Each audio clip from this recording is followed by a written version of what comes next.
The views, thoughts, and opinions expressed in this podcast belong solely to the authors and not necessarily to the author's employer, organization, committee, or other group or individual.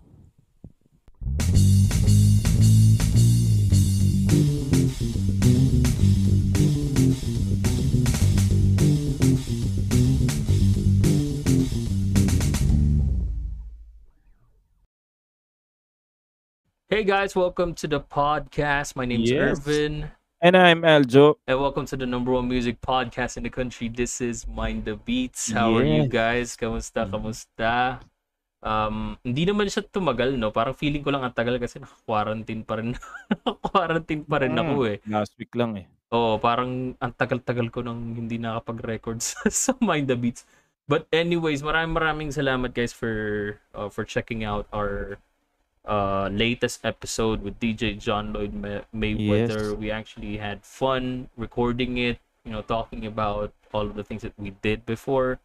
And at the same time, alam mo, yung mismong position niya in music, 'di ba? In a band. Kumbaga parang it's very rare to see a hype man working a ska band, a reggae band, 'di ba? Kasi hindi siya usual eh. Parang medyo kakaiba, medyo out of the blue, kumbaga. Well, anyways, again, by the way, thank you so much guys for listening and maraming salamat sa lahat ng mga nag-follow sa amin sa podcast, sa Spotify, sa Instagram, sa Twitter, sa Facebook. We really appreciate yung mga follows nyo guys and checking out our episodes every week. Yes. So in this session, pag-uusapan natin yung isa sa mga parang tinatawag namin dito sa podcast is food for thought. Diba? Medyo this is gonna be something different kasi we're gonna be discussing this as an educator.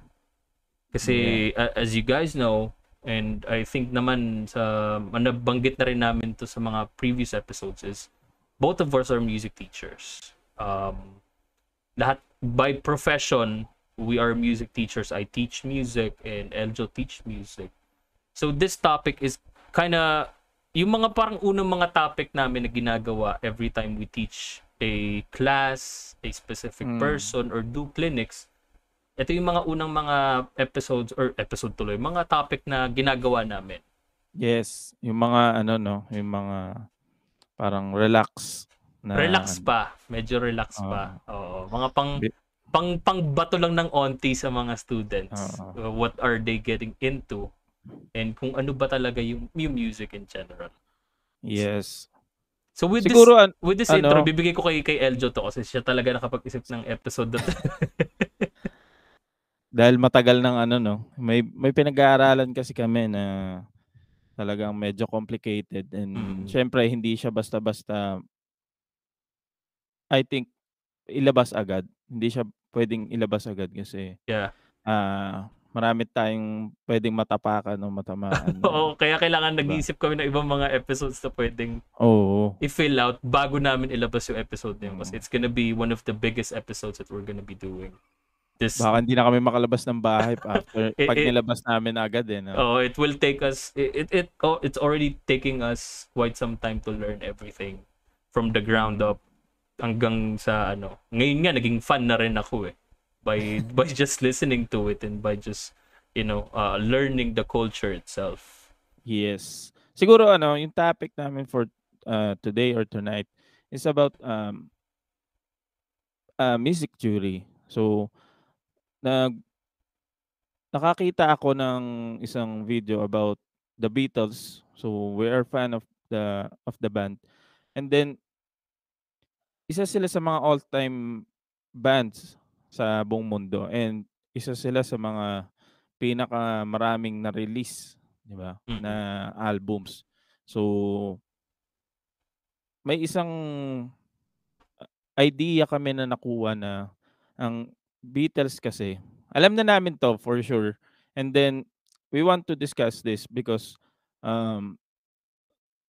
ito yung mga nagiging parang may mga misconception ang mga band or mga musician or artists about this. Na kapag siguro as a musician kailangan ba natin ng music theory? Diba? Kasi ang bandang Beatles, kung malalaman nyo is wala silang proper education or proper knowledge about music theory. Yeah. Diba? Kumbaga, they sell a lot of albums na talagang halos walang pumantay dun sa yung parang sa isang taon nila parang nakapag-sell sila ng 3 or 4 albums. Mm-mm. 'Di ba? And Na wala silang hindi siya yung parang katunog netong ganito mm, na katunog ng kantang to. Hindi, it's very different. very unique ang band ng Beatles, and as a fan, talagang yung tunog nila kakaiba. And kung aaralin natin, ano talaga siya, napakahirap. Pero they sell a lot of albums, and ano, maraming tour ang nangyari sa The Beatles. Mm-mm. But ayun nga, gusto namin pag-usapan for tonight, gusto naming i-tackle sa inyo is about do we really need music theory as an artist or as a musician, di ba? And if in case, if we need music theory, like, how much do we need? Yes. Kasi it's very important that we, especially sa mga starting musicians, aside from starting musicians, yung mga medyo may experience na. Yes. Diba? Para sa amin, it's hard to parang mahirap sa amin ilabas tong ganitong talks kasi well, hindi naman kami ganoon katanda and hindi naman din kami ganoon kabata. Well, nandun siguro tayo sa middle ground. Middle ground. Middle ground. So, it's hard for us na i-tackle to kasi marami din kami pwedeng masagasaan or ma-offend about this. But as an educator, we need to. 'Di ba? Yeah. Parang tama na yung mabulag tayo sa kung ano yung nalaman natin noon. Dapat mabuksan na tayo maging open tayo, 'di ba? Kumbaga, sa musician hindi tayo dapat maging hipokrito na pagka eto na yung nalaman ko, hindi ka natatanggap ng iba. Yeah, kasi maraming ganung mga musicians eh. Especially Yes. yung mga medyo nauna ng onte, tsaka yung mga nasa era natin. Oh. Like, I heard before, like, mayroon ako nakausap na parang musician na tinuruan ko rin, way back, couple of years ago, na nag-enroll siya kasi before doing it professionally, I am teaching in a music camp or para bang music workshop. It's more of a voluntary thing. The only benefit that I get is I get to teach. I get to practice my passion. And nakapagturo ko sa mga iba-ibang mga students with different backgrounds in life. Meron ako naging isang student before na talaga sobrang yaman. Alam mo yung maganda yung gamit. Kasi I teach guitar, keyboards, voice, and then bass. So yun is a guitar student. So nangyayari kasi every time we do this camp, we always have this first day na more on music theory, note reading, basically all of the foundations and the fundamentals and stuff. And then meron dong isang kasi na breakout session na, kasi uso na dati mga breakout sessions, mga guitar lang, tapos mga bass lang. Wala for some reason wala naman talaga masyado nag-enroll sa bass. Kasi more likely yung mga nag-enroll or mga nag-aaral talaga ng instrument is drums, guitar, keyboard, o kaya nakanta yung voice. So since kailangan ng muscle power dun sa guitar students, nandun ako. So what happened is that I happened to do this music theory talk for 2 hours or 1 hour and a half, just doing an introduction to everything in music theory. And then meron ako naging isang estudyante na sobrang yaman. Kita mo may gitara siya dala-dala, tapos kasama yung parents, mga ganung mga style. Tapos nagtanong siya sa akin na yung daddy ko po kasi magaling mag-gitara pero hindi naman po siya nag-music theory, bakit kailangan ko pa malaman to? Diba? Yun. May mga ganong certain instances na minsan yung mga students or yung mga nagsisimula pa lang is namana nila sa magulang nila yung ganong attitude na kung ito nagawa ko naman, bakit kailangan mo pang i-exceed yung kailangan ko malaman? Meron nga tayong kilala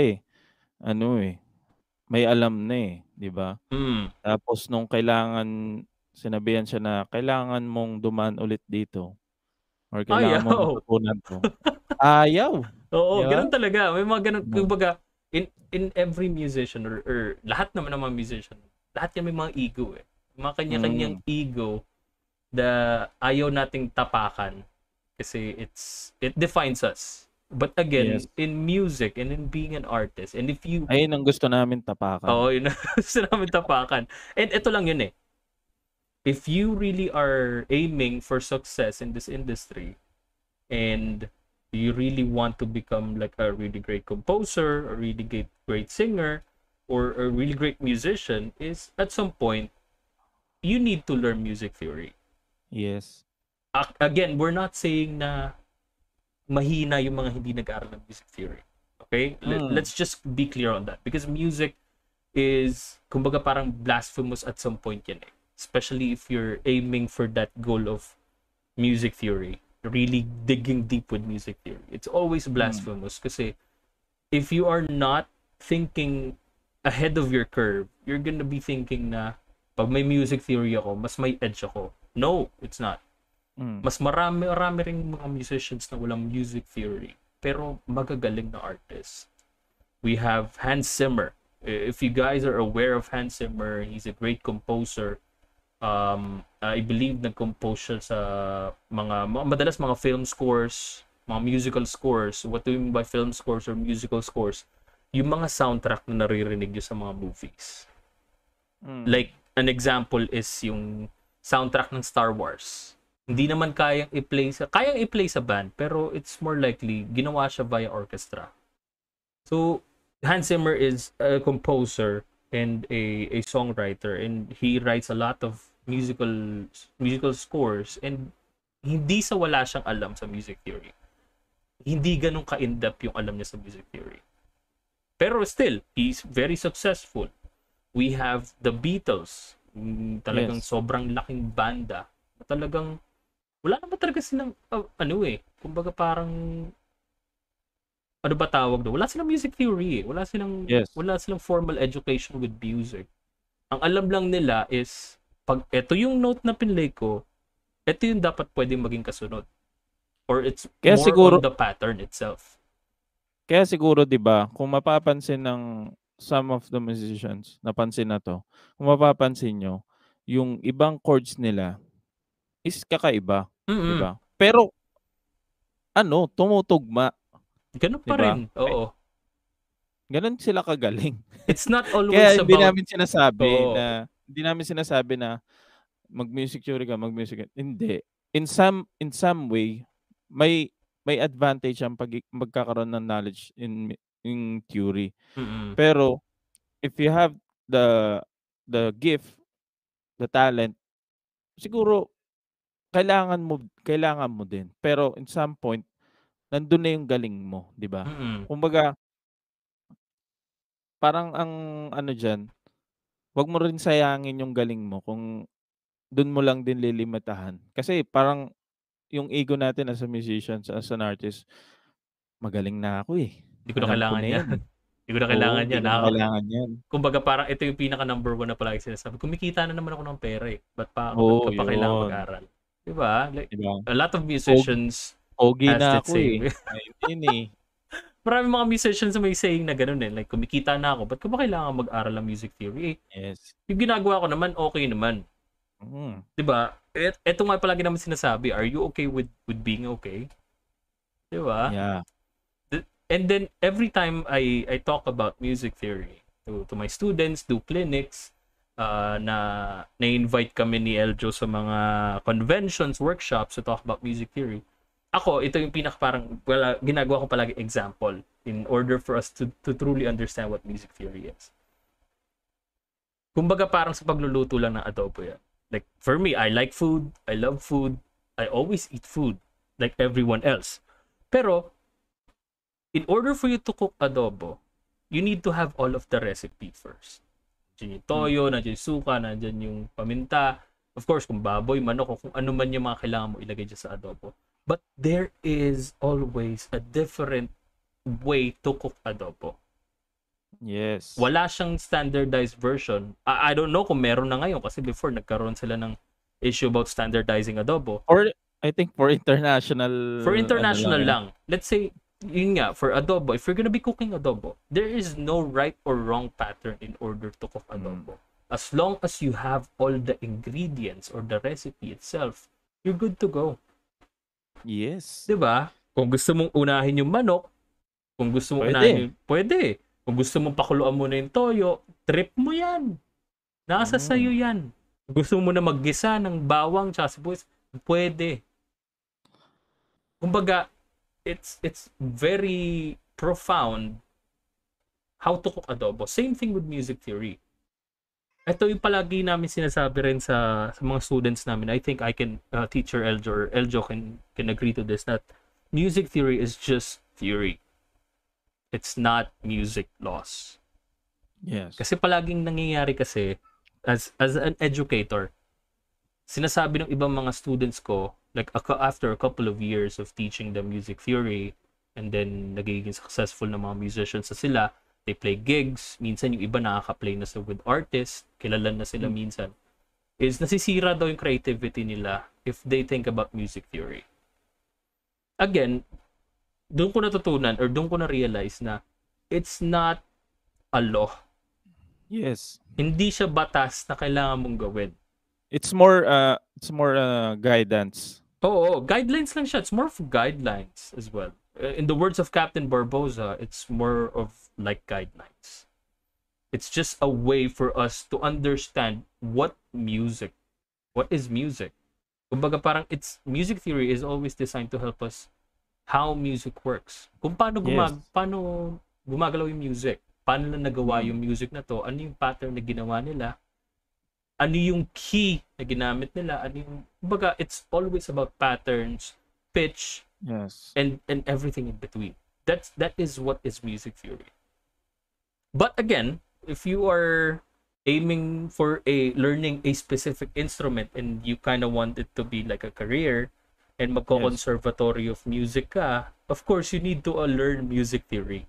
Kasi it's always, kumbaga parang science lang yan eh. Kailangan ba malaman ng mitochondria or kung ano man yung mga nandiyan sa buong katawan nagbasa mo. Ka. Siyempre. Ito lang yan eh. Ito to be specific, di ba lahat naman, gawin ko lang example yung sa mga naggi-guitar. Ako rin nag-aaral ako ng guitar. Di ba meron tayo sa mga, kahit yung sa mga luma is, meron tayong tinatawag na mga, tawag dito, yung songbook. Di ba yung likod doon may mga tabs? Oo. Yung tabs na yun is one of the basic fundamentals or basic needs na kailangan natin matutunan para matuto tayo mag-gitara. Yeah. So, yung bagay na yun, pumapasok sa fundamentals or foundation ng pagigitara yun. So, in that point, nagpurso ka na matutunan yung kung paano gawin yung mga chords, yung pattern, yung mga I think patterns lang siya and chords. So, what more kung mas may matututunan ka pa sa pag nag-aral ka ng theory? 'Di ba? Yun, kung inaral mo pa yung pinaka-deep ng guidelines ng paggigitara. 'Di ba? Ayun lang yun eh. Kumbaga, hindi ka nagsasayang ng time sa pag-aaral nun. Kasi ikaw rin yung ikaw rin yung be-benefit nun eh. Hindi sayang yun. Kasi in the first place, pinurso mo na yung sarili mo na gusto kong mag-gitara, and then ang inaral mo is yung nandun sa likod ng song hits or nag-Google ka man, That's diba? already music theory eh. Yes. Oh. Napaka-hypocrite mo naman kung sinabi mong wala kang inaral doon, diba? Oo, diba? Napakagaling mo na kung nalaman mo yung G ng wala kang kinopyahan or inaral. Oo. Diba? Or in another term, diba may mga tinatawag tayong mga protege? Yes. Mga musicians, yung mga batang mga musicians. They have the gift of music. Pero in order for them to grow and to become that protege, of course they have they learned a specific pattern first Yes. at a very young age in order for them to become successful sa pagpe-play ng specific instrument nila.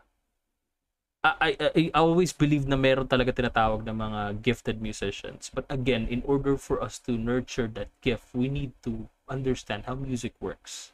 Yes. Again, it's not musical laws. It's not music laws. It's music theory. It's more of like a guideline. It's not really something that you need to follow in order for you to create or to be right about music, because in music, there is no right or wrong. Meron nga tayong tinatawag na tonal na mga solos or non-melodic solos wherein sobrang layo nun sa melody or dun sa chord pattern na ginagawa ng mga musicians, which is still music. Diba? Yes. Yung kasi madalas na unang kailangan nating maintindihan. It's not gonna kill your creativity. Kasi parang minsan nagiging thinking, di ba? Kasi nababasag naman yung theory. True! Yes, nababasag. Nababasag yan. The point is, you really need to have guidelines para mas ma-appreciate mo and mas matutunan mo yung ibang bagay. Kasi, for example, kilala namin ni Irvin to, na meron siyang isang song that he uses 3 G chords na magkakasunod. So, in that pattern, binasag niya na yung music theory. Di ba? But, nandun yung nandun pa rin yung creativity niya, and hindi niya minamasama yung pag-aaral ng music theory. Kasi nga, mas nag-evolve yung knowledge niya. And then, in fact, yung anak niya is, nagtapos ng music education, no? Education, 'di ba? Kumbaga yung 2018 Gawad Tanglaw awardee pa yung anak niya. Yes. Tapos siya binabasag niya palagi yung music theory. Hindi siya masama, hindi siya bad idea. Hindi siya parang kasi alam ko to dapat ganito. Hindi. It's open siya, and at the same time in music laws are always meant to be broken. That's why in the first place, kung yung term na nababasag naman ng music theory, yes, kasi nga theory lang siya. Hindi siya batas. Hindi siya yung dapat mong sundin para maging tama ka. Again, there's no right or wrong in music. Yes. And syempre, 'di ba? Kumbaga kung may theory nga ng evolution, ganoon din sa music. Kumbaga yung music theory created napakatagal na, 'di ba? Kumbaga, there's a lot of ideas na pumapasok na hindi talaga tumutugma doon kasi yung pagkakagawa sa kanya in early ages pa, 'di ba? Kumbaga, it's a good thing na may naipundar ka na naipasok ka na bagong idea sa music. Pero yung guidelines nandun pa rin pumapasok eh. One thing na tinuturo ko talaga sa mga students ko is you can create a pattern without this beat. Kumbaga, everything na nandoon sa ginagawa mo is may pinanggagalingan eh. Hindi siya basta hindi siya kumbaga ganito parang eh. lumabas lang sa ulo mo tapos hindi pwede. Magaling na ako, parang tinugtog mo na yun eh. Parang ganun. Di ba parang ang pangit naman isipin na kaya ko to. Yun, kaya ko nang tugtugin. Di ba?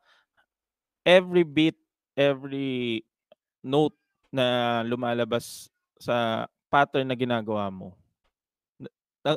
may pinanggagalingan lagi, 'di ba? Kumbaga, naki-create, 'di ba? Ang isang bata naki-create pagka 'di ba, ang mother tsaka yung father. Same thing dun sa isang pattern.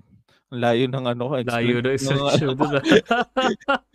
Pero same thing. Ganun pa rin yun. Hindi nabubuo yung isang There's always a pattern. 'Di ba? Hindi nabubuo yun ng nagulat ka lang. O pagdilat mo nandun na yung pattern na yun. Lahat yun may pinanggalingan. So, if we know na kung saan siya nanggaling, mas madali para sa atin. Kaya nga 'di ba meron tayong sinasabi na merong beginner, merong advance. Mm. Kasi sa beginner pa lang inaaral na natin kung ano lahat ng fundamentals, lahat ng foundation. Kasi pagdating ng advance, ayun yung key, ayun yung susi natin para mas madali natin matutunan yung mga advanced level, Mm. 'di ba? And at the same Same time kasi, oh, um, to be honest and to be perfectly honest, music theory can always be broken. Kasi una, music theory was created after the music. Kasi 'di ba, marami tayong like way back 50s, 60s, 70s, mga Beatles era, yung mga iba pa mga banda ng mga panahon na 'yon. Okay, again, we're just gonna be aiming for bands, not really classical composers o kung ano kasi 1800s pa yung mga 'yon. Yun talaga mm, wala rin music theory yung mga 'yon. So, noong mga around 50s, 60s, 70s, walang idea sila sila paring John Lennon tsaka si paring Paul McCartney kung ano yung ginagawa nila. Kasi ang alam lang nila ito yung pattern na kailangan lang i-play. yes. And what they don't really abide by what we call music laws. Kasi in the first place there's no such thing as music laws or music theory. So everything is all because of their imagination. Now, music theory was created in order for musicians like you and me para maintindihan natin kung ano ba yung ginawa nila. Kung ano yung Mm, pattern na sinunod nila. Again, music is always about pattern. If you're gonna be thinking about it technically or on the technical side of stuff, music is always about patterns, modes, or shapes. Kumbaga, tama. titignan mo siya in a more of a pattern way. Titignan mo kung ano yung shape na pwede mong gawin.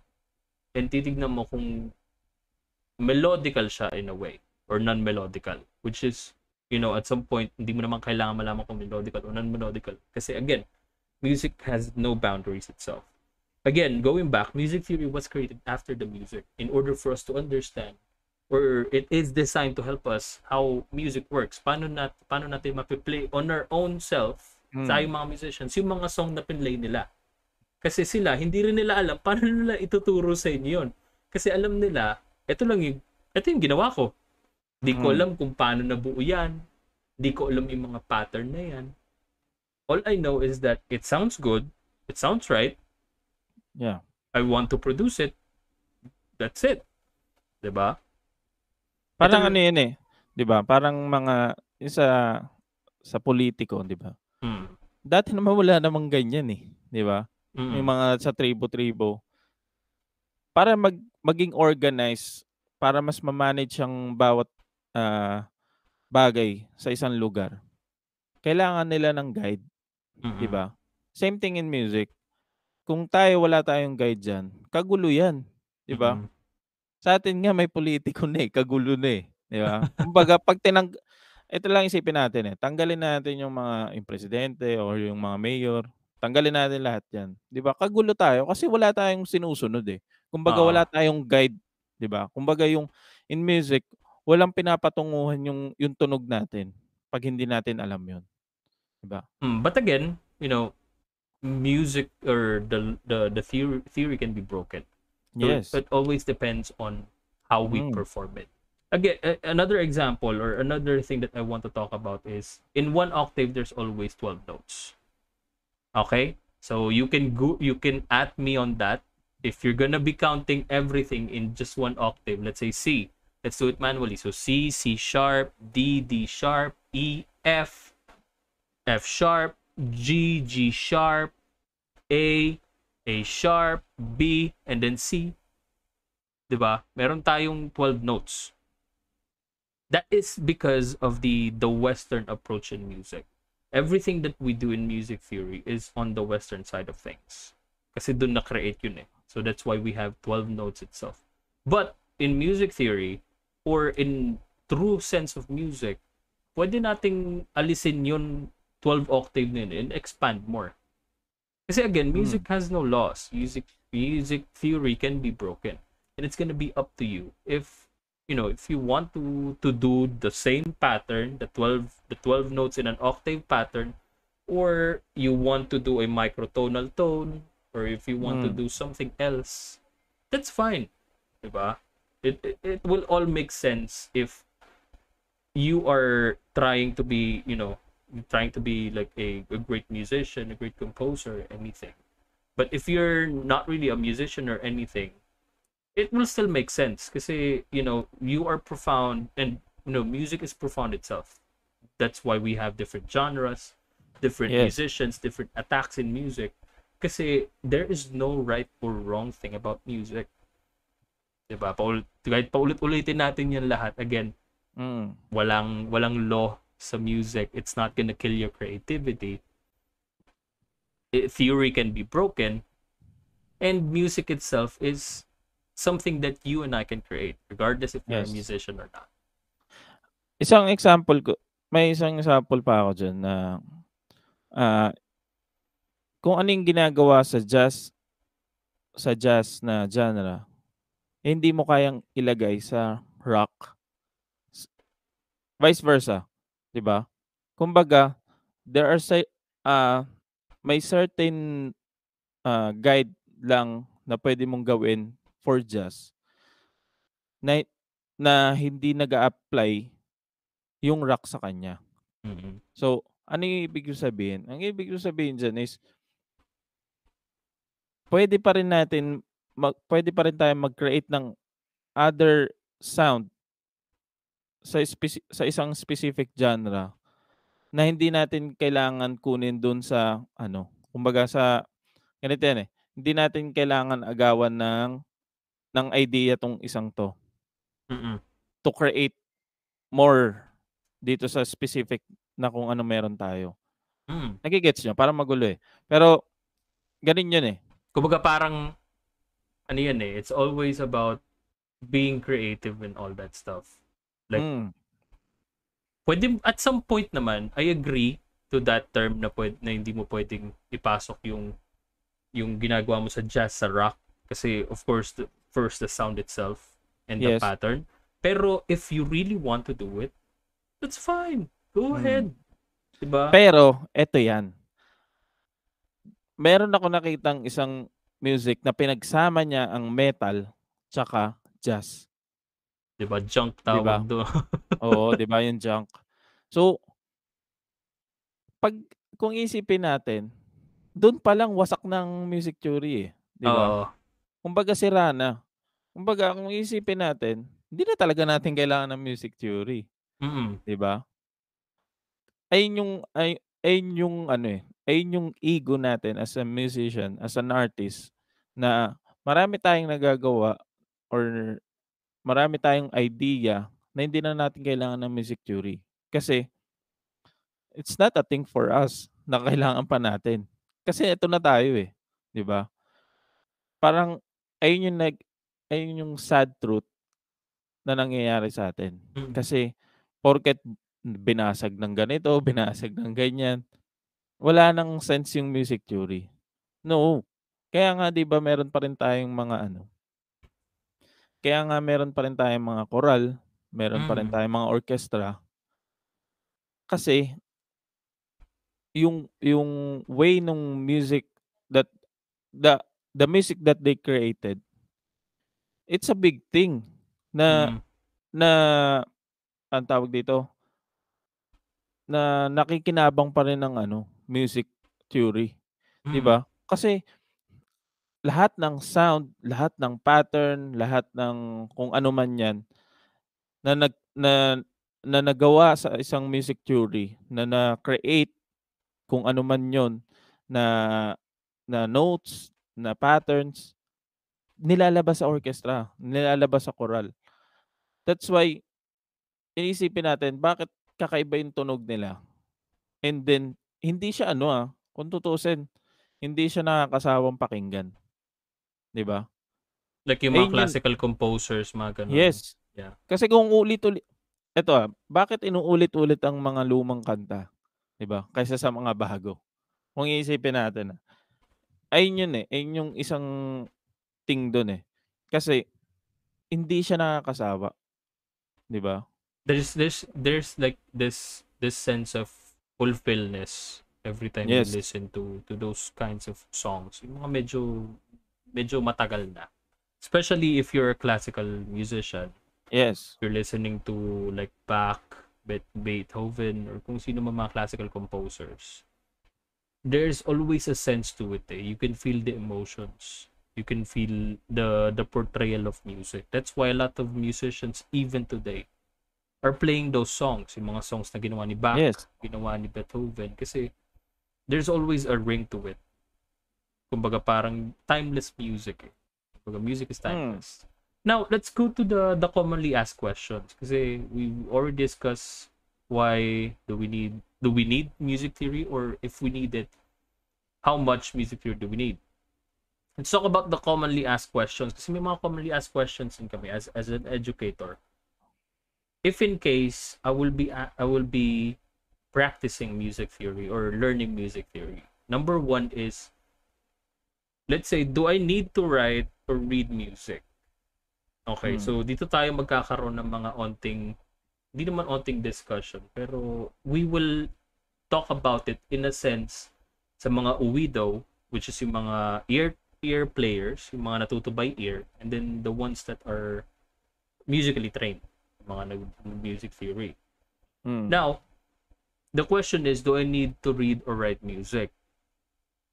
The one answer in particular to not really is, if you can capture naman yung mga gagawin mong sounds or anything, or kung kunyari gumagawa ka ng kanta, tapos you don't know how to write music or to read music. What I'm referring to is the ones in tablatures, or yung mga classical, yung mga nakikita mo, mga notes, may mga quarter note, may mga half note, may mga 16. If you don't know how to write that one, as long as you can record it via phone recording, via your laptop, via DAW or digital audio emeroot, or in any ways pwede mo siyang ma-record, you don't need to read or write. Kasi it's just a waste of time. Kasi kaya nga meron na tayong mga phone, meron tayong mga DAW or DAW sa mga computers natin, it's for us to record itself. Para hindi natin makalimutan yung mga sounds na nagagawa natin. So you don't need to read or write music in that way. Pero, again, meron tayong different side doon. If you are a classical player, if you are trying to be a classical guitar player, classical keyboard player, or mga ganun dun sa mga era na yon, you need to read and write music. You need to learn how to read and to write. Kasi una, that's a fundamental. A lot of orchestra, a lot of basically choirs learn music theory, especially with writing music or reading music. Kasi minsan yung mga yan, aside from rehearsals, may tinatawag tayo mga nagre-relieve or mga relievers, mga sessionists. Let's say itong si violin player hindi available, and then orchestra is gonna be tonight, hindi siya available. So that specific violin player has all of the mga pyesa, bibigay na lang kay reliever, tapos siya babasahin niya, practice niya ng onte, and then mamaya magpa-play na sila. So same thing, if you have the capacity to record a specific song via phone, via laptop, or anything na pwede mo record, you don't need it. Pero if you're gonna be playing in a classical setting, or kung gusto niyo maging traditional composer, or you are writing for a movie score or anything na ipi-play ng orchestra, of course you need to learn how to read and to write. Yes. Music. And i-add ko lang na there's a big advantage kung marunong tayong magbasa. Kahit magbasa na lang. 'Di ba? Kasi if you want to pursue your career in a higher level, sa higher level kasi mostly ito ang nagiging mga pyesa na eh. Oo. Ito ang nagiging misconception ng mga musicians. Pag-practice sa higher career, sarili mo 'yun. Pag nag-rehearsal sila, talagang ano 'yan. Rehearsal talaga. Rehearsal talaga 'yan, walang upo talaga. Kung may nagkamali man diyan, ang daming nababad trip. Maniwala kayo sa hindi. Ganun ang rehearsal, ang totoong rehearsal talaga. Kasi pagdating sa rehearsal, may mga Orchestra to siguro guys sa orchestra. hindi, kahit Yung mga sa ano, kahit sa band naman actually ganun kahit din sa eh. band, may ganun, 'di ba? May Mm. may May mga certain points na denotables ano, na mga mga oo, musicians eh. na nagre-rehearse sila dahil for example, gusto nila marinig kung ano yung pinaka-outcome talaga ta's kung meron man silang gustong i i-arrange ng konti, nagagawa nila. Ayun yung nangyayari talaga sa rehearsal talaga. Pero kung gusto mo ng relax lang, dun lang sa ano, okey lang naman. Wala namang masama dun eh. Oo, pero if you want, ayun lang ang pinaka-advice namin is, if you want to pursue in a higher career, much better kung nakakapagbasa ka. Kasi Tsaka it's it's gonna be a requirement. oo, Tatanggalin namin yung kailangan talaga. Hindi, parang mas better. Hindi. If you're hindi, gonna be pursuing Conservatory of Music, if you want to write musical scores, if you want to write film scores, it's a need. Pero again, may mga palagi naming sisirain yung mga sinasabi namin dito sa usapan na to kasi music is big eh. Tsaka 'di ba In order for sige. you to write film scores, in order for you to write songs na ipa-play ng orchestra, you need to learn to read and to write. Pero again, we have Hans Zimmer, which is hindi naman siya ganun kagaling magsulat at magbasa ng ng music theory, ng nota. Kasi siya na rin nagsabi. Pero backing him up are great musicians, great composers, great yung mga nag ano ba tawag doon, nagta-transcribe ng music in order for his orchestra to read music. So basically, it works hand in hand. It's always about first the skill and the discipline of the musician, and then if you really don't know how to write or read music, you always need to have like a backup, like person na pwedeng tulungan ka na, o ito, transcribe mo tong sound na ibibigay ko sa'yo para sa orchestra mape-play natin. Even in band setting, may mga musicians na mas sanay tumugtog ng may binabasa silang nota kaysa sa uwido. It always has an advantage and a disadvantage. Advantage nung pag marunong magbasa yung mga players, tatagan mo lang yan ng pyesa, kayang i-play niyan. That's why some of the artists na kilala ko laging late. Pero sa biyahe binabasa nila yung piyesa nila. Pagdating dun, akala mo Matik nag-practice yun. ng Kala mo isang nag-practice sila. oo, 'di ba? Ayun yun. May nakasama nga ako na ganun, parang saxophone player eh, tapos double bass ako. Parang, Ganun, 'di ba? guling eh. It's a good thing, 'di ba? It's a good thing for an artist na may ganun kang ability. Kasi hindi basta-basta nakukuha 'yan. At hindi basta-basta ano 'yan, yung magkakaroon 'yan. Kumbaga Takes hindi years, man. Takes oo. years. Kaya 'di ba yung mga ibang musicians natin, talagang hanggang matanda sila, tumutugtog sila. Kasi takes a lot of years to uh, it takes a lot of years na aralin lahat ng kailangan nilang matutunan. And then siyempre, tutugtog ka lang ba ng isang taon? Oh, it's a Magbaril ka na lifestyle lang. eh.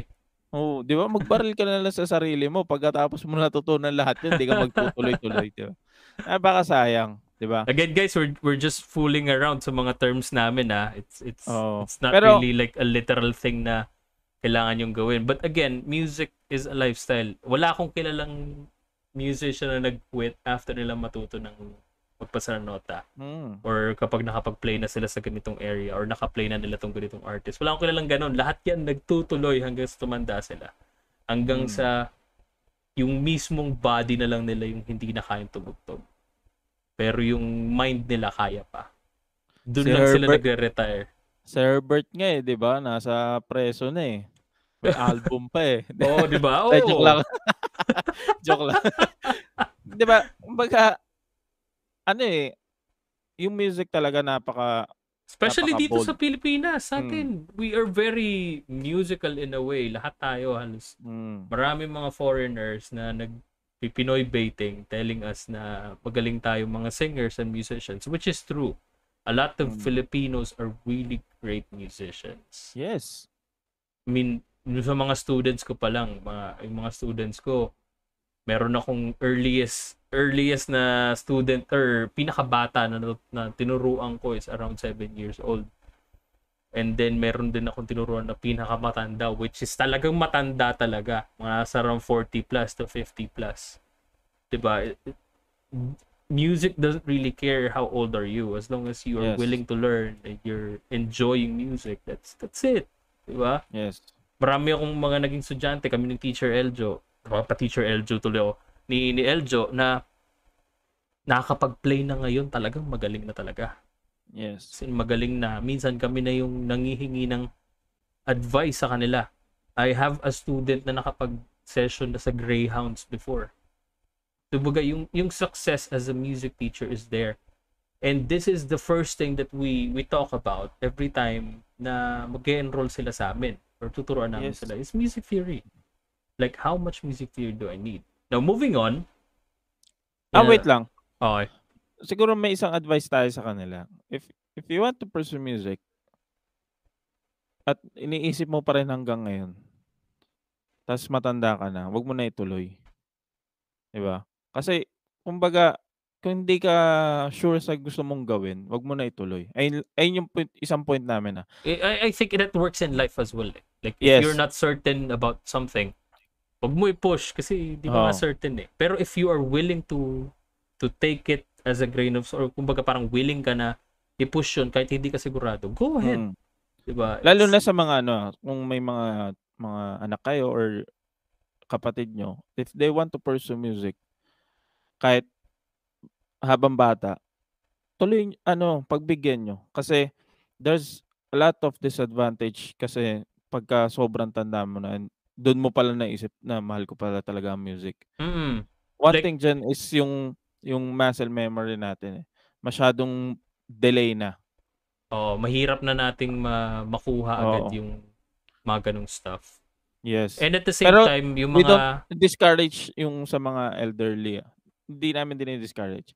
In some point, kaya pa rin pilitin. Pero, medyo kailangan mo mag-work twice kaysa sa mga kids na nag-aaral. Medyo late na. Pero still, if you really love music and if you have, the money and the, kumbaga parang, hindi na money, the effort of learning music, go ahead. It's up to you. I mean, marami naman mga musicians na talaga sobrang may edad na, pero magagaling pa rin. Yung iba nag-start ng medyo naka-middle life crisis sila, around 30 to 40. And hanggang ngayon, mga nagpe-play pa rin ng music because they really want to. It's just that it's gonna be harder kasi muscle memories hindi na ganun ka-snappy kaysa nung bata ka pa.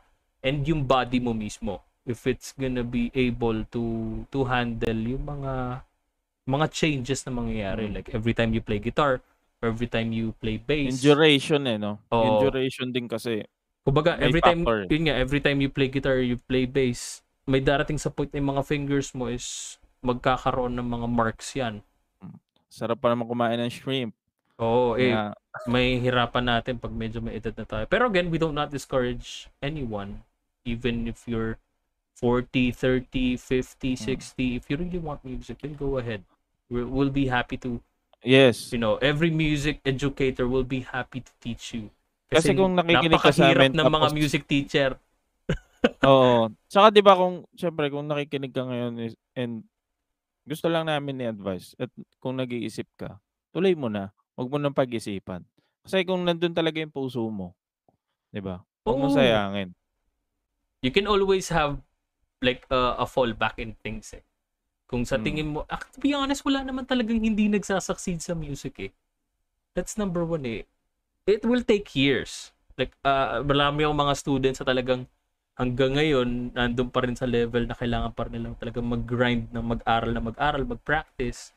Kasi hindi yan something na pwede mo matutunan today and then okay ka na agad bukas.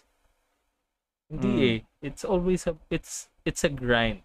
Diba? You need to grind, you need to practice. You need to learn all the stuff in order for you to successfully play a certain song. And in some time of your career, talagang makakamit mo yung pinapangarap mo. 'di ba? And Mm. then hindi naman actually natatapos yun dun. Oh, It depends on you. wala kaming kilala na nung nakuha na nila yung pangarap nila, ano na sila, nag-quit na sila. Walang ganun. Oo. Hindi ako niniwala doon sa mga sinasabi doon sa mga buy and sell ng mga instruments na nagbebenta ng specific item nila, tapos reason for selling, quitting. You will not quit music. At some point in time, pwede kang magpahinga ng years, pero babalik ka pa rin. Yes. That is yun yung nangyari sa akin eh. Nung nagpahinga ako ng almost 5-6 years sa music, wala akong hinawakang instrumento. As in, wala akong hinawakang instrumento. Hindi ako nag-practice ng music. Hindi rin ako nagturo ng music. Pero after that 6 years, that hiatus, bumalik din ako sa music.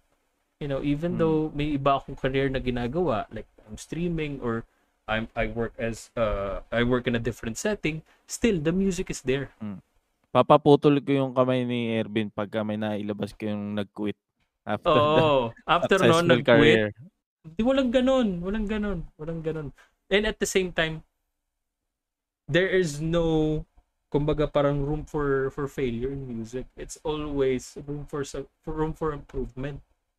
If you think na hindi pa okay yung paano ka mag-play or paano ka mag-perform, there's always room for improvement. You can still improve. Mas lalo ngayon, may mga tutorials sa YouTube. Pwede ka na magtanong sa mga tropa mo, and then pag gusto mo mag-enroll online, pwede ka mag-enroll sa Shikayna Music School. Yan. Di ba? Online. Pwede. Doon kami nagtuturo eh. So, magbe-benefit kami dyan. Oo, may kikitain pa kami sa inyo. Di ba? Ganun din naman yun eh. There is no room for error. There's always room for improvement. Same thing with music theory. It's not law. Again, ulitin namin to. Kahit manawa kayo na manawa. It's not music law. It's music theory. It can be broken. It can be arranged. And there is no right or wrong in music. Kung nag-aaral ka ng formal music, of course, mayroong right or wrong kasi that is in an educational setting eh. Yes. You need to understand na, kunyari, itong professor mo ayaw niyang pa-play sa yung parallel fifths kasi mali daw yun. That's fine. You're in an educational setting. Pero, pag nagpe-play ka na ng music, hindi mo na maiisip yun eh. Palagi mo... mangangati ka na hindi mo gawin yun eh. Oo. Kasi, yun naman yun eh. It's always up to you. Now, let's move on to another FAQ or frequently asked question. Palagi sa amin, ito yung madalas sa mga tinatanong sa amin, like, yun nga, do I need to read or write music? Again, ulitin lang namin, if you can capture it via phone, via laptop, via synth, o kung saan nyo man gusto i-record, you don't need to. Pero if you're gonna be writing a song na ipaperform ng orchestra or anyone that is in the classical setting or classical industry, classical guitar, classical bass, classical, kung ano man yung classical na yan, you really need to read or write music. You need to learn that in a way. Now, we have a saying, ito naman, para sa lahat ng mga nagsusulat na or mga nagbabasa na ng nota, don't write what you can't read. If you think na may hirapan kang basahin yung sinulat mo, wag mo nang simulan. Sunugin mo na. Just try record it via phone or via laptop. To be honest, as a musician kami, we don't really write music pag nagigig kami. Minsan nga, binabasag pa namin pati yung sariling tunog. Oo. Ba't pa kailangan natin magsulat? Mas madali namang i-record na lang natin. O kaya alam naman natin paano yung tunog eh. Which leads us to things na kailangan mo malaman regardless if you're gonna be doing music theory or not. Basic things, FAQs na let's say ayaw mo talaga mag-music theory. Okay, ayaw mo talaga eh. Ayaw mo talaga mag-music theory. Pero ito, frequently asked questions nito. Should I learn relative pitch? Again, before we move on to that question, let me just define what is perfect pitch and relative pitch. Perfect pitch is something na, example ko lang, let's say nagising ka ng madaling araw, as may narinig ka sa banyo nyo, alam mo agad kung anong nota yon. Kasi parang nakakatakot yung example mo. Or parang ganun lang. Let's say, nagising ka. Tilaok ng manok, yun. Tilaok ng manok. Tilaok na lang na manok. Ay, Oo. sa'yo may nagising ka. Hindi, Kakaiba yun. Ganun kasi madalas ina-example ko, wala naman nag-react eh. So, yun nga, ganun. Tilaok ng manok. Alam mo kung anong pitch nun, kung anong key yun, kaya mo i-play sa keyboard or sa guitar yung tunog nun. That is perfect pitch. Relative pitch is something like this. In a musical setting, let's say the key of the song that you're gonna be playing is D. So pag narinig mo yung D, tapos narinig mo yung second chord, alam mo na kung ano yung second chord na yon. Kasi it's in the relative note of that specific note, or the root note. Kumbaga parang malalaman mo yung note na yon, kung ano man yung note na yun, kung minor man o major yon. Kasi it's in a relationship with the root chord or the root note that you know. So yes, whenever you yun nga yung relative pitch. So it's very important that you understand that it's more of like the pattern itself. It's really needed to understand as a string instrument player. Guitar, bass, keyboard, kung ano mga strings instrument yan. It's very important that you understand relative pitch kasi kumbaga pattern yan eh. That is where you know kung saan ka pupunta sa mga songs. Let's say nag-C ang root note mo or yung key ng song is the key of C. Tapos narinig mo nag-minor yung sunod na chord. So hanapin mo lang kung nasaan yung minor ng C, which is A minor, E minor. So hanapin mo lang kung ano dun yung tunog na yon. That is relative pitch. So it's very important that regardless if you want to learn music theory or not, kailangan mo aralin yun. Kumbaga, ano yun? Foolproof na pattern to everyone that is gonna be playing music. Regardless if you're a beginner, matagal ka na natugtog, or nag-quit ka na, it's still very relevant that regardless if you have music theory or not, you need to understand relative pitch. Magandang bala yun sa kumbaga ayun ang isa sa mga kailangan mong bit-bit sa isang gera.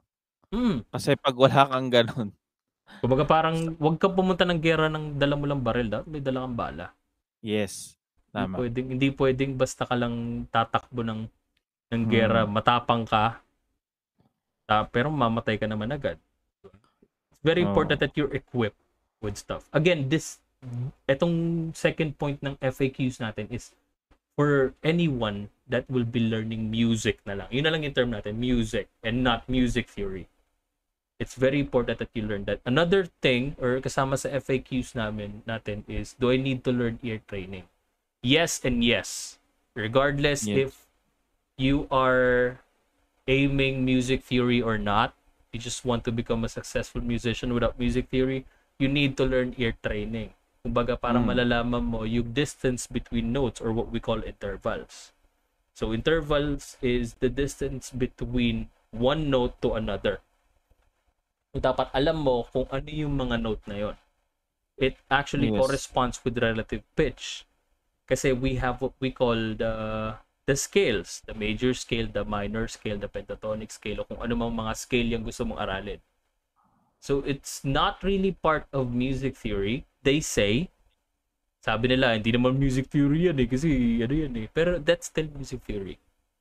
So it's, kumbaga naka-trap card ka na agad. Kasi you're already learning music theory without you realizing that it's music theory. Diba? Tama. So, the things that you need to understand in order for you to learn music, or if you want to learn music or not, is that you need to learn how relative pitch works, or relative chords, relative minor, relative major, and you need to learn ear training. Now, in order for you to understand that, same, pwede ka mag-enroll sa Shikayna Music School para matutunan yung relative pitch o kaya yung ear training. Then you can you can check out YouTube, you can check out any sources available in order for you to understand that. If you don't really want to do music theory. Again, in this episode, we're not pushing you to learn music theory. We're just giving you pros and cons if you are going to learn music theory, and if you are going to learn music theory, how much do you need? Yes. Kasi pinaka-example lang yan eh. Kung gusto mong mag-serve ng adobo sa isang 5-star hotel, hindi ka naman pwede magluto ng simpleng adobo eh. It's always gonna be may something twist. special. May Minsan twist may dapat. twist. Oo. Or if you just want to cook adobo sa mga karinderya and make it a business, you don't really need to learn that special thing. You can just cook it on your own way. Again, it's not really we're not saying na superior yung mga mga aral kaysa mga widow. No. We want to remove that fact. Kasi lahat tayo lahat tayo may mga kanya-kanya yung face eh when it comes to music. It's gonna be up to you if you want to do music theory or ayaw mo talaga, you can still be successful in music. Marami tayong kilalang mga musicians sa talagang walang music theory. Like Eraserheads. I'm not really sure kung lahat sila merong music theory or nakapag-aral sila music theory, but more likely, yung iba doon natuto lang din mag-gitara, natuto mag-bass, alam paano makinig. Kumbaga yung term na alam makinig is alam niya kung nasa tono siya o hindi. And then they created songs. But if you really want to be successful in that, not really to become successful, but if you want an edge in writing music, in learning how to play chords or something like that, then enroll in a music school or enroll to any school na nakikita nyo or dyan sa mga kanto-kanto nyo or sa bayan na makikita mo nagtuturo ng music theory kasi magkakaroon ka ng edge in music. Yes. Or kung takot kang lumabas, mag-enroll ka sa Shekinah, yun, tuturuan ka namin paano para sa music theory. Di ba? Tama. Di ba? Parang ano yan eh, malaking parang education din yan eh. Matagal-tagal din siya bago aralin talaga lahat. And wala nakaka-master talaga nun. In some point, talaga, totoo yun na may edge. And then, ano yan eh, parang mas dadali sa'yo lahat. In some ways, mas dadali sa'yo lahat pagka may proper learning ka. Or kahit papaano natuto ka. Kasi kami, kahit papaano, alam namin sa sarili namin na kaya naming sumabay. Diba? Ayun yun eh. Kumbaga, gusto mo ng dagdag advantage confidence yun. siya eh. Oo. Ayun pa, yung magbo-boost din ng confidence mo yun eh. Diba? Kaya, hindi sayang lahat ng pag-aaralan mo. Kaya enroll ka na. Joke lang. Hindi. You can enroll in any school na makikita na available nearby your place. You can check out online tutorials. Actually, di mo na kailangan mag-music school eh. Meron ng YouTube eh. Type mo lang sa YouTube, music theory. As makikita mo na lahat ng kailangan mo malaman sa music theory. Minsan much better pa. Kasi ginagawa nila content yun eh. So the more better to understand, the more na mas okay. Kaya nga minsan and hindi rin natin sinasabi to dahil kahit papaano satisfied na tayo sa kung ano tayo dahil pagturo na kami, okay na kami. Kasi nababalik-balikan na. No. Ako personally, hanggang ngayon tuwan-tuwa ako pagka na-invite ako dun sa mga masterclass. Meron ako naging friend dito na sa Facebook na ina-add niya ako pag may masterclass once a month. It's a good thing for me kasi may mga ideas, may mga knowledge pa ako na hindi ko talaga alam na doon ko nalalaman, 'di ba? And syempre, in some point, nagpapaturo din ako sa kanya kasi may gusto kong malaman na kaya kong i-play pero hindi ko maintindihan. Ayun yun eh. Meron kasi tayong natutugtog minsan na ang swabe para sa atin eh. Pero hindi na natin alam kung paano gagawin ulit. Parang ang nangyayari, okay na tayo, cool naman tayo, nagawa na natin yan eh. Diba? Kailangan tagalin natin yung mindset na yun in everything that you do, not just in music. Hindi okay maging okay. Pero kung contented ka naman doon, why not? Diba? Hindi naman namin sinasabi na, ito gawin mo, ito ganyan. Hindi. We're just saying as an educator and as a musician na it's not okay being okay. Especially if you're one of our students. Kasi kaya ka nga nag-enroll sa amin para mas maging magaling ka eh. Hindi kami Ayun yung papayag na sasabihin mo lang, okay na po yan, sir. Hindi okay yan. Ulitin mo yan. Kasi hindi ako magsasettle sa okay. You have the potential, you have the reason to learn. Why are you settling with just okay? Di ba? That's why yung mga coach, music coach, yung mga music educator, pinupush nila yung mga students nila na mas maging better. Kasi ayun yung ayun yung reward namin eh. O yung Ayun yung objective reward din ng namin. yes. hindi namin wala sa thinking ng isang educator na pagka natuto ka okay na. Hindi, lalo kami hindi naman sa nagbubuhat, pero mas gusto Ganun na naming rin yun. gano'n. Oo. Wag niyo na lang pansinin, pero There's well, always an edge as an educator kasi. Like, mm, especially pag nakikita mo yung success ng mga students mo. Like oo. ako nung yung way back 2012, 2013 or 2011 kasi. 2010 ako hindi ako 2010 nag-start kasi 10 years old ako nag-start ng music. Tapos nag-start ako maging para bang mag-volunteer dito sa music workshop na to. At around 2000, if I'm not mistaken, around 2008, 2007, 2009. Mga ganon. Hindi ko na matandaan eh kasi tagal na eh. Tapos, may mga naging students na ako noon, mga una kong students na tinuruan ko. I'm confident in teaching. I'm confident in doing music theory kasi I've been doing this for how many years, man? It's not just like 1 year ago. Hindi. Even Eljo, sobrang tagal na namin ginagawa itong music theory na to. And yung parang objective namin always is to teach kids to become better. And yung parang naka-harvest namin dun is may mga students kami nalalaman namin na nagpe-play na pala dito. Ako, personally, meron akong student na nag-play na naging sessionist basis na sa Greyhounds. May mga iba akong student na pumasok na sa orchestra habang pinapursue nila yung given career nila as medical technologist, nurse, o kung ano man yung mga careers na pinapasok nila. Pero, inline pa rin sila sa music. Kasi, ayun yung namin eh, yun yung para pong reward namin sa sarili namin, not just for the money itself. Kasi, once you become a musician, money is just secondary. Yun yung palagi natin din tandaan. It's not always about the money. Kasi money is just there eh. Sabi nga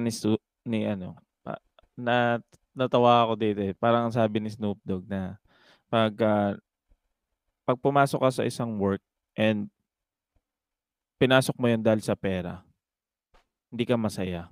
Pero pag pumasok ka sa isang, sabi natin, ayun nga, yung work, tas masaya ka dun, yung pera dadating yan eh. Pero yung passion and yung kasiyahan mo, ayun yung magdadala sa'yo sa taas talaga eh. Kumbaga, ayun yung magiging parang reward mo, 'di ba? Para point, maabot mo yung mga goals mo. At some point part din ng work ethics mo yun. Oo. If you're settling for less and if you're settling for more, pumasok ka doon sa more kaysa doon sa less. Kasi aside from gaining success, of course, monetary is gonna be secondary, pero magkakaroon ka ng magandang reward. Diba? Ako, I personally saw one of my students nagpe-play na sa isang orchestra. Isa na ring music teacher ngayon. Diba? Yun yung success na nakakatuwang tignan. Nakakatuwang balik-balikan. Na, dati tinuturuan lang kita paano gawin yung chromatic scale. Tinuturo ko lang sa yung music theory. Pinapagalitan pa kita pag mali-mali yung kamay mo. Pero ngayon, mo, ikaw, dito ka na ngayon, nagtuturo ka na, nagpe-perform ka na rin. And you made it a career for yourself aside from being an engineer. At least nandun ka sa point na inclined ka pa rin sa music. So again, going back to the topic itself, do we really need music theory? Yes and no. Bakit yes? It's gonna be an advantage to anyone if you're gonna be learning music theory. No, if you don't really want to. If you have the capacity to learn everything and if you already know na sarili mo na okay na ako dito, you don't really need it. Kung kontento ka na sa gusto mong marating, okay lang. Diba?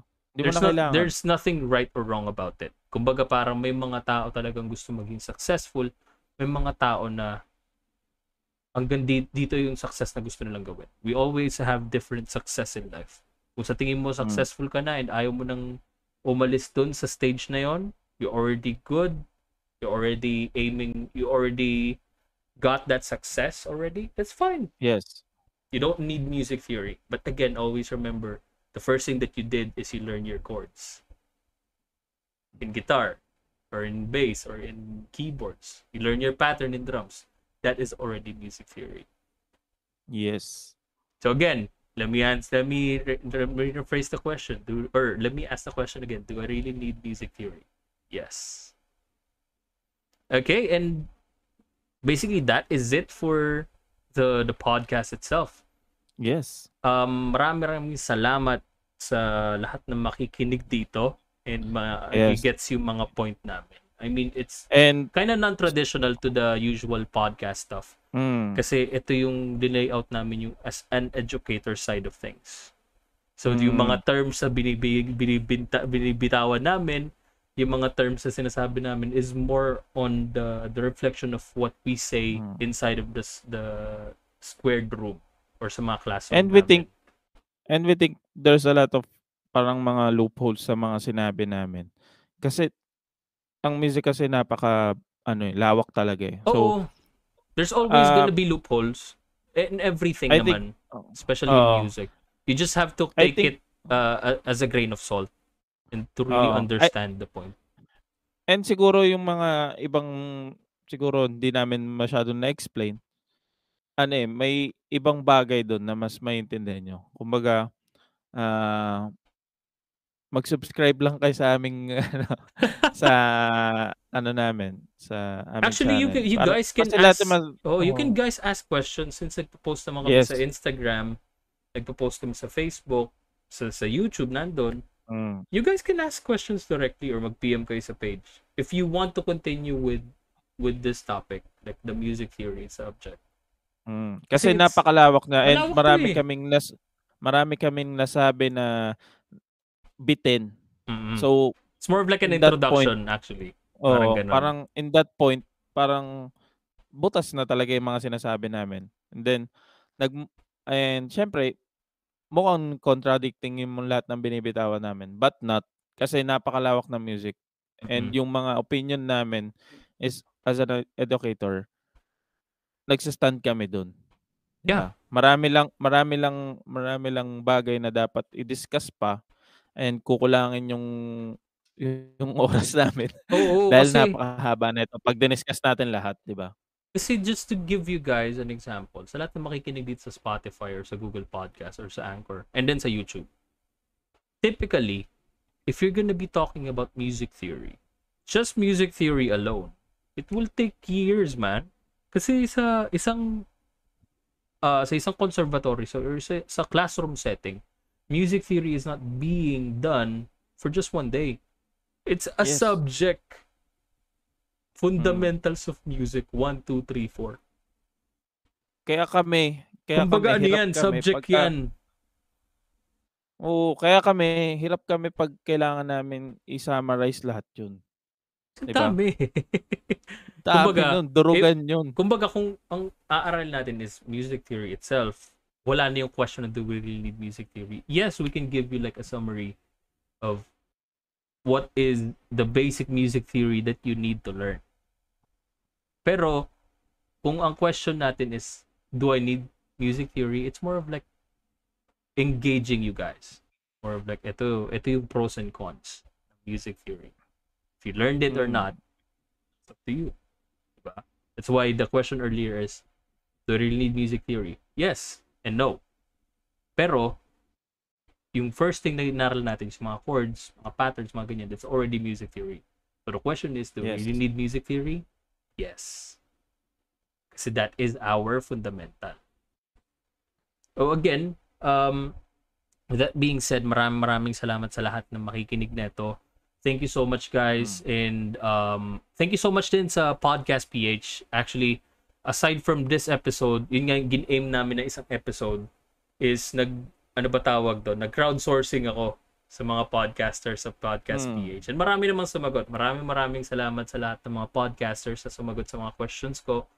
I really appreciate that. It's just that medyo kailangan pa namin ng mas madami pang, kumbaga parang i-deep pa yung study namin when it comes to that topic. Kasi ayaw namin basta ilabas siya because it's very sensitive at some point. We don't have the, kumbaga parang power to override things. Not unless sensitive siya sa mga Filipino fan. Not unless music theory. Kasi kami, music theory, we've been doing this for how many years? Hindi siya 2 taon, 3 taon. No, it's, ako almost lampas na ng 1 dekada. Kumbaga, nag-start ako magturo around 2008, 2009, 2007. To 2021 na ngayon. So, I've been doing music theory almost all of my life. Almost all of my life. Baka mamaya sabihin, grabe naman, simula pagkabata nag-music theory. Hindi. Almost all of my life. Or yung mga founding years ko, kasi I'm very thankful to my parents. I mean, kay Eljo rin, he's very thankful to his parents kasi pareho yung mga family namin. Sinuportahan kami sa music. Yes. Talagang sinuportahan kami to the point na nakapag-aral ako sa isang music school. Na-experience ko almost lahat ng mga dinadaanan talaga ng mga classical musicians. To the point na I chose not to be a classical musician but instead to be like hindi naman revolutionary. For you're a musician na nag-evolve in a way. Hindi ka na stuck basta dun sa classical components na alam mo.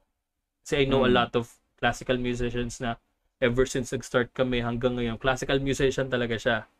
Hindi talaga siya nakatugtog ng ibang mga, yung mga uso ba? Kumbaga, parang yung music na gusto mo kasi he's geared towards working sa orchestra. Minsan, nagpe-play siya ng mga sonata. Kaya may mga choir sa tinutugtugan na nagigitara siya. Na classical yung mga kanta. So, that's fine. Everything is that is very normal in music. It's just that may mga naging advantage na talaga kami, especially with our parents. That's why we are very confident in talking about music theory. But for that specific topic, which is K-pop, medyo mahirap pa. Mahirap pang ilabas. Delicates pa, especially with the Filipino fans. Grabe yung mga Pinoy na yan, pare. Mas lalo yung fanbase. Pisting yawa. Kami dyan. Mayayari tayo dyan. Baka wala na talaga tayo maging career. Pero anyhow, hopefully we can release that soon. We're not really rushing things. We really need like a lot of support and a lot of research backing up with everything that we're gonna be saying. Sobrang ingat na ingat kami doon. Dito sa music theory, okay lang eh. Ngayon pa lang kami mag-aaral talaga. Kasi sa music theory, we've been doing this. We can back things up by just discussing it again and again. Kumbaga parang dati nga nagkaroon ilang oras pinakamahaba mong session sa music theory? 2 oras eh. Nag-usap ako ng music theory. Ano ba? Yung ikaw magtuturo? Oo, so mga clinic sa mga sa mga workshops na ginawa mo dati. Pag yung clinic, matagal, mga 1.5 kalahati. Pero yung sa mga turo, as much as possible, gusto ko paikliin eh. Mga 45 minutes. Tapos, pattern na yun. Which is music theory pa rin kasi pa rin yung nun eh. So again, maraming salamat. Pasalamatan lang muna namin yung mga sponsors namin. But ganun, parang nakakalimutan ko na yung mga dialogue na. Pasalamatan lang ko lang yung mga sponsors namin. Chicken House by James Manzanilla. Ikaw na Bahala by Joshua Ramos. Milk and My Tea by Jeff Apusaga. Meron akong bago niya. Ayaw nga pala yung Save Clothing. Save Clothing. Maraming salamat. By Ismael Ibarra. Maraming salamat, Ismael. Ngayon lang ulit sila nakapag-release kasi maraming nangyari. Maraming masama nangyari. So, alam mo naman yun si pare. Alam mo naman si pare. Malala daw eh. Madrama sa buhay si pare. 3 beses na dali. Pero yun. Ngayon meron na silang na-release. Yes, nakapag-release sila. I believe this is a limited edition shirt. So you guys can purchase that. Check out Save in Facebook. If you're into Christian clothing, kasi Yes. yun nga, aside from teaching sa school, of course, yung school na tinuturo namin is a Christian school. So it backs up a Christian church as well. And we're really great friends with all of the people there. And so happens na isa sa mga kabanda namin, which is sa Ibarra, or rather, sa Crisostomo, nakakalimutan ko sa Crisostomo, is a pastor, which is yun, may-ari ng Save. So you guys can check out Save Clothing, purchase one. Yes. If you feel like donating to Save, kasi this is more on the Christian side of things, eh. So you know, support what you want to support. It's fine it's fine if you don't want to purchase that. It's fine. It's just that if it's a Christian clothing, and if you want to be more supportive with the fact that Christian people are putting up businesses like this and really sharing the word, then it's a good thing. It's really neat. So and at the same time, maraming salamat din sa World in Progress by Prince Lupena. Maraming salamat, bro. Napag-release na sila ng jacket ngayon, I believe. And Tagal! then, probably, masasuot ko siya one of these days or one of these recordings. Hindi ko lang masuot kasi init eh. Alam mo yun? Tagal! Init na Sakit. Yung pala yung sa'yo pa pala. And maraming salamat din sa Shekinah Music School. Promote lang namin ng onte. Yes. Siguro naman narinig nyo na kanina, pinromote namin Shekinah Music School. The Shekinah Music School is a music school that is located in Cavite. Now, yung mga teachers niyan ay ako, si Teacher Eljo, and a couple more that really focuses on teaching music. So we do have our certificates by London College of Music. We are backed up by London College of Music, which is the second biggest music school in all Europe, if I'm not mistaken. And then all the certifications and all that stuff is kumbaga parang sealed ng London College of Music. So every time you enroll, and then after that, after the 12 sessions, you will have an examination, and then kung nakapasa, magiging certified ka na student or certified ka ng London College of Music, which is not really like a small thing kasi this is international. I'm not saying Yamaha, Yupanko is bad, but if you really want, ito nga sinasabi namin, if you really want an edge, this is an international school. So you can check out Shekinah Music School sa Facebook. Classes are ongoing. Probably by next year or the next quarter, mag-o-open ulit tayo ng mga possible na mga students. You guys can check us out. Message nyo lang kami sa Facebook so you can enroll, and we do have a list of what do you call this, para mga instruments na pwede nyo aralin, from guitar, bass, voice, if you want to learn how to sing. Meron din tayong drums, meron tayong aside from piano, meron tayong ukulele, meron tayong flute, and yung pinaka pinupush namin is yung rondalya. So, rondalya, bandurria, octavina. So you guys can check that out. Check nyo sa Facebook kung ano yung rondalya para magkaroon kayo ng idea. So it's more of like a native music that we're teaching. So with that being said, thank you so much guys for checking this episode. My name's Irvin. Yes. And I'm Eljo. And this is the #1 music podcast in the country. This is Mind the Beats. Yeah. Peace out.